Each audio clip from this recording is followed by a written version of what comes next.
നേതാവ് ആയത്തുള്ള അലി ഖംനേയി കൊല്ലപ്പെട്ടെന്ന് ഇറാൻ തന്നെ സ്ഥിരീകരിച്ചതോടെ മണ്ണടിയുന്നത് 95 ബില്യൺ ഡോളറിന്റെ സാമ്രാജ്യവും ഏതാണ്ട് 9 ലക്ഷം കോടി രൂപ.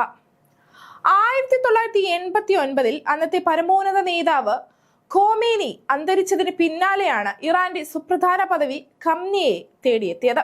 അന്ന് താരതമ്യേന പ്രായത്തിൽ പിന്നിലായിരുന്ന ഖംനേയിക്ക് ഉന്നത പദവി നൽകുന്നതിനോട് പലരും എതിർത്തെങ്കിലും അദ്ദേഹം തന്നെ തിരഞ്ഞെടുക്കപ്പെട്ടു. പിന്നീട് നീണ്ട 37 വർഷക്കാലം ഖംനേയിയുടെ ഭരണം ഇറാന്റെ ഇസ്ലാമിക റവല്യൂഷണറി ഗാർഡ് കോറിന് അതായത് IRGC ഭരണത്തിൽ തന്ത്രപ്രധാനമായ പ്രാധാന്യവും ഖംനേയി നൽകിയതോടെ പരമോന്നത സ്ഥാനം ഉറപ്പിച്ചു നിർത്താനും അദ്ദേഹത്തിന് കഴിഞ്ഞു. IRGC ഒപ്പം നിർത്തി ഇറാന്റെ രാഷ്ട്രീയം, മതം, വ്യവസായം, അടിസ്ഥാന സൗകര്യം, പ്രതിരോധം തുടങ്ങിയ മേഖലകളുടെ നിയന്ത്രണവും ഖംനേയി സ്വന്തം കാൽക്കീഴിലാക്കി. ഇതോടെ ഇറാൻ സമ്പദ് വ്യവസ്ഥ തന്നെ അദ്ദേഹത്തിന്റെ നിയന്ത്രണത്തിലായി. സമീപകാല കണക്കുകൾ പ്രകാരം ഏകദേശം 95 ബില്യന്റെ അതായത് 9 ലക്ഷം കോടി രൂപ ആസ്തി അദ്ദേഹത്തിനുണ്ടായിരുന്നു. മകൻ മോജ്താബയ്ക്കാകട്ടെ വിദേശത്ത് 1000 കോടിയിൽ പരം രൂപയുടെ ആസ്തികളും ഉണ്ടെന്നാണ് റിപ്പോർട്ടുകൾ. ഖംനേയിക്ക് പകരക്കാരനെ കണ്ടെത്തേണ്ടത് ഇറാൻ ഭരണഘടന പ്രകാരം പ്രസിഡന്റ്, ജുഡീഷ്യറി തലവൻ, ഗാർഡിയൻ കൗൺസിലിൽ നിന്നുള്ള ഉന്നത പുരോഹിതൻ എന്നിവർ അടങ്ങുന്ന സമിതിയാണ്. എന്നാൽ നിലവിലെ സാഹചര്യത്തിൽ ഇറാന്റെ നിയന്ത്രണം IRGC ഏറ്റെടുക്കുമെന്നാണ് സൂചനകൾ. ഇസ്രായേലിനോടും US-നോടും പകരം ചോദിക്കുമെന്ന് IRGC വ്യക്തമാക്കിയിട്ടുണ്ട്. യുദ്ധം തുടരുമെന്ന ആശങ്കയാണ് ഇത് നൽകുന്നത്. അമേരിക്കയുടെ ഉപരോധത്തിൽ മുങ്ങി നിൽക്കുകയാണെങ്കിലും ലോകത്തെ പ്രധാന എണ്ണ ഉൽപാദന കയറ്റുമതി രാജ്യങ്ങളിൽ ഒന്നാണ് ഇറാൻ. എണ്ണ കയറ്റുമതി രാജ്യങ്ങളുടെ കൂട്ടായ്മയായ ഒപെക്കിലെ സുപ്രധാന അംഗവുമാണ്. മാത്രമല്ല, ഗൾഫ് രാഷ്ട്രങ്ങളിൽ നിന്ന് ആഗോള വിപണിയിലേക്ക് എണ്ണയൊഴുകുന്ന ഹോർമൂസ് കടലിടുക്കും ഇറാന്റെ നിയന്ത്രണത്തിലാണ്. യുദ്ധ സാഹചര്യത്തിൽ ഇറാന്റെ എണ്ണ ഉൽപാദനവും കയറ്റുമതിയും താറുമാറായി. ഹോർമൂസ് വഴിയുള്ള കപ്പൽ നീക്കം ഇറാൻ തടഞ്ഞതോടെ ഗൾഫ് രാജ്യങ്ങളിൽ നിന്നുള്ള എണ്ണ കയറ്റുമതിയും ഏറെക്കുറെ നിലയ്ക്കും. ഇന്നലെയും ഇന്നും ക്രൂഡ് ഓയിൽ, സ്വർണം, വെള്ളി, ഓഹരി വിപണികൾ അവധിയാണ്. അതുകൊണ്ട് തന്നെ യുദ്ധത്തോട് തത്സമയം പ്രതികരിക്കാനുള്ള അവസരം ഈ വിപണികൾക്ക് കിട്ടിയിട്ടുമില്ല.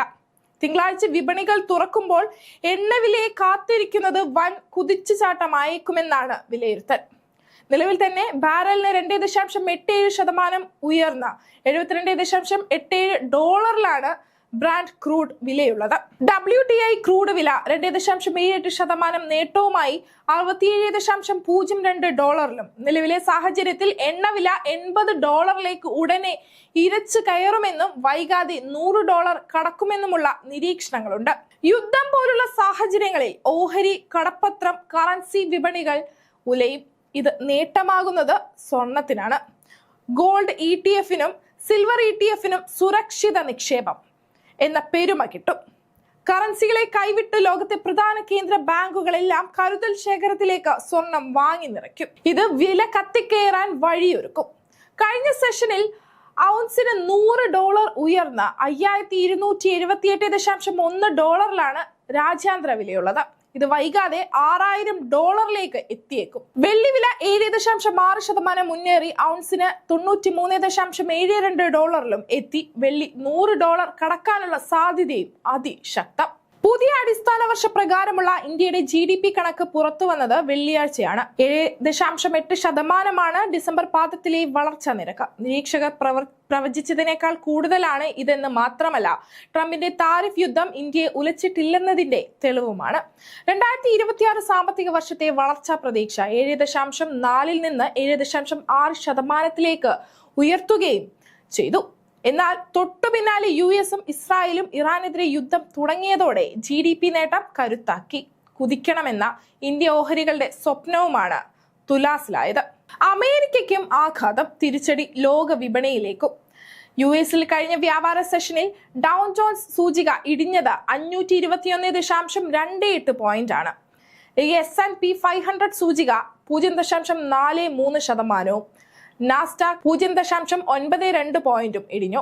US-ന്റെ ജനുവരിയിലെ പ്രൊഡ്യൂസർ പ്രൈസ് ഇൻഡെക്സ് അഥവാ മൊത്തവില പണപ്പെരുപ്പം പ്രതീക്ഷിച്ചതിനേക്കാൾ കൂടിയതാണ് തിരിച്ചടി.